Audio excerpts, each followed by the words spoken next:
Ya, oke. Jadi saya akan menyampaikan kelanjutan dari kemarin Yudas ya. Tapi saya sebenarnya biar saudara tahu gitu ya, bukan bukan biar apa saudara terganggu dan seterusnya. Saya mau memberitahu gitu bahwa nggak semua pendeta itu khotbah dengan benar gitu ya. Makanya kemarin di Facebook saya buat postingan gitu ya, apakah pendeta saudara khotbah dengan benar? Silakan saudara bandingkan dengan Yudas 1 gitu ya. Yudas 1 ayat 1 dan 2 kemarin yang saya khotbahkan pakai tafsiran John Calvin gitu ya. Saudara silakan ini apa buat gitu ya atau buat perbandingan itu gitu. Nah, jadi saya akan memberitahu gini bahwa setiap pendeta tuh enggak karena dia pendeta gitu ya pasti dia suci, pasti dia benar khotbahnya, pasti dia apa misalnya apa mengasihi jemaat. Enggak setiap pendeta seperti itu saudara. Pada kenyataan ada banyak pendeta tuh yang ini ya cuma hidup untuk mendapatkan gaji gitu ya, atau ya cuman khotbah asal-asalan gitu ya, cuman eh, apa ya cuma memanfaatkan jemaatnya dan seterusnya gitu ya. Jadi saudara jadi jemaat sekarang ya harus lebih pintar gitu ya, jangan mau dibodoh-bodohi oleh banyak pendeta gitu ya. Kalau banyak berarti kan nggak semua orang gitu, nggak semua pendeta gitu ya. Atau ya kalau banyak ya berarti banyak gitu ya. Ya nggak cuman beberapa gitu, banyak banyak pendeta yang ini memanfaatkan jemaat dan ya udah dia dia hanya ini ya, hanya apa? Ya hanya khotbah-khotbahan gitu ya untuk dapat gaji dan seterusnya gitu. Jangan mau kayak gitu saudara, jangan mau ditipu-tipu kayak gitu. Nah, eh, apa sih yang membuat yang membuat pendeta itu misalnya menipu jemaat dan seterusnya gitu ya. Ada beberapa ya. Eh, saya udah dibagikan juga di TikTok ya. Ini alasan gitu ya, alasan alasan saudara perlu pindah gereja gitu ya. Alasan saudara perlu pindah gereja di TikTok saya ada Henry Cornelius ya. Cari. Jadi tiga alasan kamu harus cari gereja baru gitu ya. Ya, tiga alasan kamu cari gereja baru. Pertama alasannya adalah khotbahnya lebih banyak kesaksian daripada membahas Alkitab. Nah, saudara kemarin lihat ya apa perbandingan yang kemarin saya bahas mengenai Calvin itu. Calvin nggak ada ya bukan berarti nggak boleh ada kesaksian sama sekali, enggak, cuman Calvin nggak terlalu banyak kesaksian atau bahkan nggak ada. Kalau Calvin nggak ada kesaksian gitu, dia ada khotbah gitu, khotbah kepada jemaat.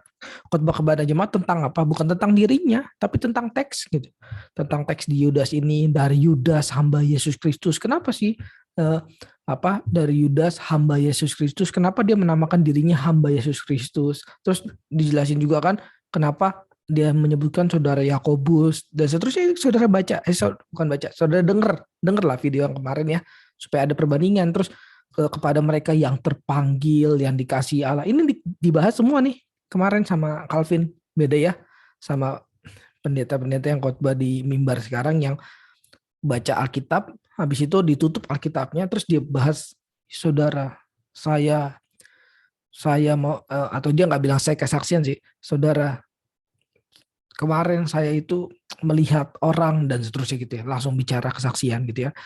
Kemarin beda beda banget ya saudara, misalnya langsung bicara pengalamannya gitu ya. Saudara, Tuhan itu menegur saya lah habis baca Alkitab nih.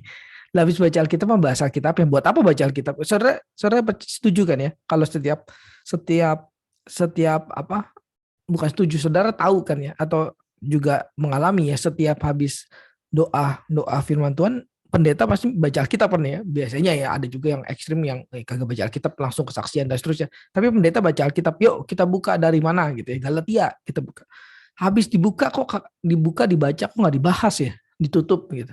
Habis itu langsung kesaksian kemana, cari bilang pengalamannya dan seterusnya gitu. Waduh, itu kan ya buat apa ya dibaca dan seterusnya. Nah, kita harusnya setuju gitu bahwa khotbah yang benar itu khotbah yang membahas teks gitu ya, bukan khotbah yang membahas pendetanya lah, jemaatnya lah, apalah gitu.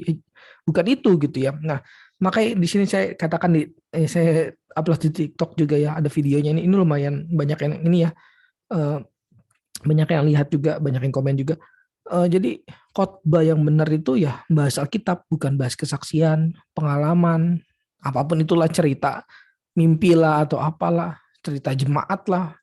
Bukan berarti nggak boleh sama sekali, boleh gitu. Tapi kalau gereja lebih banyak khotbah, lebih banyak itu ya, waduh itu gereja yang gagal sebenarnya, gereja yang benar-benar ini ya, bohongin jemaatnya gitu ya, karena ya pendeta kan harusnya juga belajar teologi ya, belajar Alkitab ya. Dia kan harusnya diajarin tuh cara bahas Alkitab bagaimana dan seterusnya. Malah ini bahas kesaksian.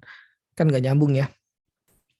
Nah, terus yang kedua ya, misalnya ini saya juga kasih sama di ini. Yang kedua, khotbah yang apa ya, yang kita perlu pindah gereja lah ya, jangan di gereja itu lagi kalau bisa saudara. Ini adalah khotbahnya berpusat pada diri pendetanya ya, atau diri orang lain juga boleh, sesama ya. Bahkan pada gereja bukan Tuhan, pada gereja itu maksudnya gini, saudara akan menemukan lah beberapa banyak gereja yang mengagung-agungkan gerejanya sendiri gitu ya. Ini kita gereja ini gitu ya. Kalian kalau keluar dari sini sesat gitu. Wah, itu kan berarti apa ya? Ya, maksudnya gereja itu ganti Tuhan atau gimana sih? Maksudnya gimana gitu. Pertama kita jangan mau kalau pendeta itu khotbah tentang dirinya terus capek lah ya, saudara, muak, dan bukan itulah inti kekristenan kita, kan bukan itu, tapi Tuhan gitu ya. Inti kekristenan kita Yesus dan seterusnya, Allah Tritunggal dan seterusnya, Alkitab dan seterusnya, bukan tentang diri pendetanya. Siapa pendetanya?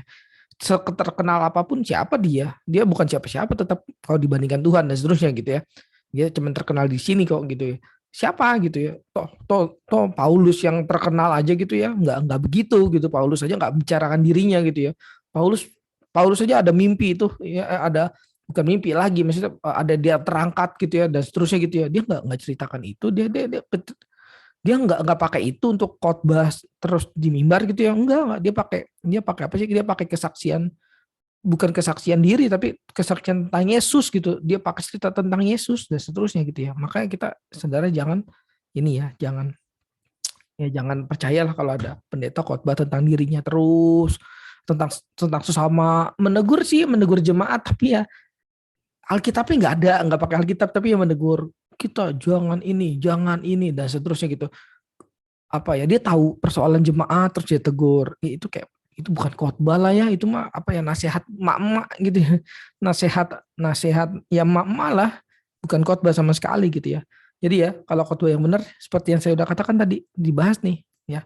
Dibahas rahmat, damai sejahtera, dan kasih melimpahi kamu dan seterusnya gitu ya. Kenapa sih ini dibahas ya? Dibahas kemarin kayak udah bahas kan, rahmat, damai sejahtera, dan kasih melimpahi kamu ya. Ini rahmat dan damai sejahtera, kasih karunia ya, hanya bisa didapatkan dari apa sih?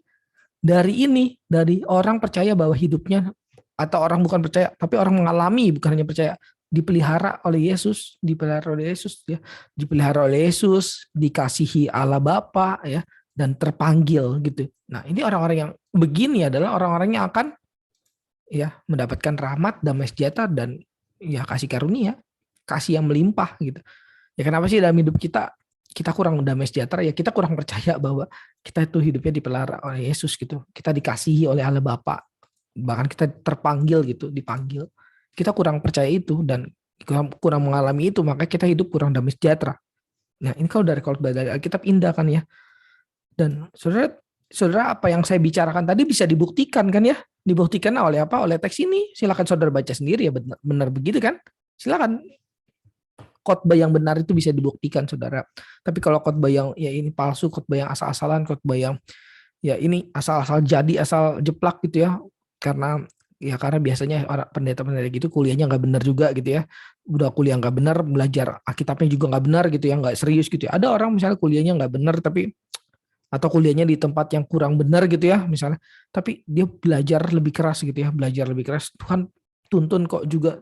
By the way juga Tuhan kasih belas kasihan pada kita, kan ada anugerah Tuhan. Kita nggak percaya sih bahwa hanya orang-orang dari STT yang bagus yang bisa khotbah dengan baik. Enggak.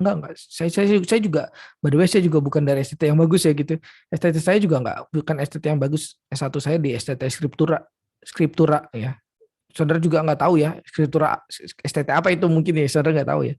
Ya, tapi saya dapat belajar gitu ya, belajar khotbah gitu ya, dari orang-orang yang juga mengasihi Tuhan. Dan saya tahu atau saya kita kan bisa tahu ya, oh ini orang bahasa Alkitab apa enggak gitu. Itu kan harusnya tahu ya. Tapi kalau selera saudara aja masih ini ya, masih maunya bahas yang bukan Alkitab tapi lebih senang yang lucu, lebih senangnya apa lagi misalnya, lebih senang yang kayak yang gampang-gampang aja Bapak gitu. Bahasa Alkitab memang nggak tentu susah sih, bisa aja. Tadi kan emang susahnya apa tadi? Untuk kita bisa damai sejahtera adalah kita dipelihara oleh Yesus, kita tahu kita dikasihi Bapa dan terpanggil. Susahnya apa? Nggak susah kan? Cuman kalau emang selera kita masih itu ya mungkin kita juga kalau ada di situ pendeta palsu kita juga jemaat palsu gitu, jangan-jangan gitu ya. Jangan-jangan ada jemaat palsu gitu ya. Nah terus khotbah yang pertama tadi ya, yang poin pertama, khotbah yang benar itu adalah khotbah yang apa? Sebentar, saya juga lupa. Saya cari poinnya. Oh ya, khotbah yang tidak bahas kesaksian ya. Ya, tapi bahasnya Alkitab gitu ya. Terus khotbah yang kedua yang ya benar ini poin 3 poin sederhana aja sih sebenarnya. Ada banyak sebenarnya yang bisa bisa dipelajari. Yang poin kedua adalah khotbah yang berpusatnya pada Tuhan bukan pada diri, pada sesama atau gereja gitu ya, bahas gereja dan seterusnya gitu, bahas sesama dan seterusnya. Tapi jangan di generalisis atau jangan diekstrimkan ya. Bukan berarti nggak boleh sama sekali ya, bukan ya, bukan berarti nggak boleh sama sekali. Ada boleh, tapi yang nggak itu mulu gitu. Nah terus khotbah yang ketiga nih, ciri yang ketiga, khotbahnya tidak hanya moralitas tapi spiritualitas. Nah ini yang pengujian yang paling tinggi gitu ya, paling banyak pendeta ya khotbah moralitas aja kok sebenarnya gitu ya. Kalau saudara perhatiin ya khotbah yang moralitas aja. Apa sih inti khotbahnya? Jangan sombong gitu ya, atau rajin menabung gitu ya. Kalau rajin menabung ya jarang lah ya, teman jangan sombong apa misalnya. Terus khotbahnya apa lagi? Jangan iri hati gitu ya, kayak pelajaran PPKN gitulah gitu ya. Jangan paling mentok-mentok ya, paling bagus jaga kekudusan gitu ya. Jaga kekudusan apa sih intinya? Jaga kekudusan maksudnya apa sih? Ya ujung-ujungnya jangan sombong lagi. Ya ujung-ujungnya eh, apa ya paling bagus bergantung pada Tuhan. Tapi bergantung pada Tuhannya apa gitu? Ya ujung-ujungnya bergantung pada Tuhan ya, misalnya cuma jangan menyakiti hati sesama dan seterusnya gitu. Nah itu kan namanya moralitas ya. Moralitas itu hal yang nampak gitu, hal yang kamu bisa lihat, hal yang kamu bisa ini gitu ya. Tapi spiritualitas tuh hal yang di atas itu gitu, hal yang melampaui itu yang kamu perlu dijelaskan dan kamu ya menghidupinya pun perlu terseok-seok gitu ya. Nah itu namanya spiritualitas gitu ya. Dan kita percaya spiritualitas itu datangnya dari Tuhan dan ya bisa dikotbahkan datangnya dari Tuhan dan kita bisa menerimanya dapat dari belas kasihan Tuhan, Roh Kudus dan seterusnya gitu ya. Maka kita nggak percaya bahwa ini ya, kemarin juga kalau saudara ini ya nyimak, silakan simak makanya video kemarin juga dikatakan bahwa ini kan dari Yudas hamba Yesus Kristus gitu ya. Sama gitu ya. Sekarang juga kan kita ada hamba Tuhan gitu ya. Hamba Tuhan tuh apa sih? Hamba Tuhan harusnya yang terpanggil, ya yang terpanggil, bukan yang memanggil dirinya hamba Tuhan atau yang dipanggil orang lain tapi dipanggil Tuhan gitu ya. Makanya saudara boleh cek pendeta saudara dipanggil Tuhan apa enggak. Loh ceknya gimana, kan ceknya bukan Tuhan, bukan Tuhan Bapak gitu ya. Ceknya gampang, dia khotbah dari Alkitab apa enggak, dia khotbah banyak kesaksian apa khotbah Alkitab gitu, dia khotbah berpusat pada Tuhan apa pusat pada sesama dan seterusnya gitu. Gampang kan ceknya. Loh saya menghakimi dong lah, apa yang di dunia ini nggak menghakimi? Saudara beli pulpen juga menghakimi kok. Beli pulpen warna biru nggak mau warna hijau itu kan menghakimi namanya, memilih juga gitu. Saudara apapun ya, saudara kita kalaupun saudara nggak mau menghakimi ya, kelak nanti kita akan dihakimi oleh Tuhan kok semua gitu ya. Kenapa kita nggak boleh menghakimi gitu ya?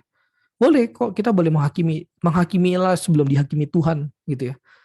Menghakimilah dengan jujur gitu ya sebelum dihakimi Tuhan. Menghakimi diri sendiri juga ya, bukan hanya menghakimi orang lain. Pertama menghakimi diri sendiri gitu ya. Oh tapi Bapak menghakimi orang lain nih, Bapak bilang pendeta gitu. Ya kalau nggak ada yang bilang kayak gini, terus yang bilang kayak gini siapa gitu ya. Mendingan saya ngomong gitu ya. Saya ngomong kan juga bukan dengan bahasa yang kasar gitu yang ngatain apa gitu. Enggak gitu, saya ngomong dengan santai aja gitu ya. Saudara mau terima ya juga saya percaya terimanya juga datang dari Roh Kudus bukan dari saudara juga gitu ya. Kita nggak percaya sih bahwa ada orang orang-orang bisa tiba-tiba jadi spiritual gitu ya, atau orang-orang tiba-tiba jadi rohani karena dirinya sendiri, nggak percaya. Kita percaya itu semua datangnya dari Roh Kudus ya. Kita semua datangnya dari Allah dan seterusnya gitu ya. Ya sampai sini semoga saudara bisa tercelik gitu ya, matanya bisa tahu ini khotbah yang benar apa enggak. Coba saudara berapa tahun di gereja itu ya, 12 tahun di gereja itu, makin ngerti Alkitab apa enggak, atau Kayaknya saya nggak ngerti-ngerti. 12 tahun harusnya ya, 12 tahun itu udah S3 harusnya. S3 loh, 12 tahun. Tapi saudara masih nggak ngerti Alkitab di gereja saudara ya. Ya udahlah hamsyong, emang gereja saudara nggak pernah ngajarin Alkitab kok gitu. Jangan alasan kemana-mana gitu ya. Ya, jadi saudara tolong pikirkan baik-baik ya. Kalau saudara sekolah ya, ada orang sekolah salah sekolah gitu ya. Ya udahlah, salah sekolah. Eh, Salah sekolah ya sampai hidup ini aja lah gitu ya, sampai ya, atau nggak sampai hidup ini, paling 3 tahun lah ya kalau SMP salah sekolah, aduh saya harusnya masuk swasta, masuk negeri, atau masuk negeri harusnya masuk swasta gitu ya, salah sekolah 3 tahun SMP gitu ya, SMA 3 tahun. Tapi kalau salah gereja saudara ya, salah gereja ya, bisa ujungnya kekekalan saudara. Dan ya tentu dengan rahmat Tuhan saudara bisa ditolong, seperti saya juga bisa ditolong oleh rahmat Tuhan gitu ya, bisa membandingkan gereja yang benar dan gereja yang tidak, bisa akhirnya belajar Alkitab lebih sungguh-sungguh lagi, memahami Alkitab lebih benar lagi dan seterusnya gitu ya. Saya juga ada tulis beberapa e-book, nggak berapa sih, ada 120 e-book. Jadi saudara ya boleh beli, saudara boleh baca gitu ya. Jadi saudara bisa bandingkan juga mana khotbah yang ini. Saudara harus diisi juga lah. Kalau saudara cuman banding-bandingin doang, saudara nggak ada isinya juga percuma gitu ya. Nggak bisa bandingin, cuman ya taunya di sana gereja pendetanya buat nangis aja udah gitu, karena dia ngomongnya dengan hati yang penuh ini ya. Saudara-saudara, saudara tahu bahwa Tuhan mengasihi saudara. Yang ngomongnya dengan dengan cara retorika sampah, menurut saya itu retorika yang nggak perlu lah, retorika gitu. Kita tuh nggak perlu, kita tuh udah gede gitu ya, harusnya kita tuh udah dewasa, nggak perlu dibohong-bohongin kayak gitu. Tapi sedihnya atau celakanya banyak orang senang sih ditipu sebegitu ya. Senang tipu gitu ya saudara. Kalau saudara yang melihat ini, saudara mendengar ini, kiranya saudara tidak ya mengeraskan hati saudara ya mulai sekarang bertumbuh rohani gitu ya, mencari gereja yang benar, mencari pendeta yang benar, mencari pengertian Alkitab yang benar ya. Kiranya ini semua bisa memberkati saudara.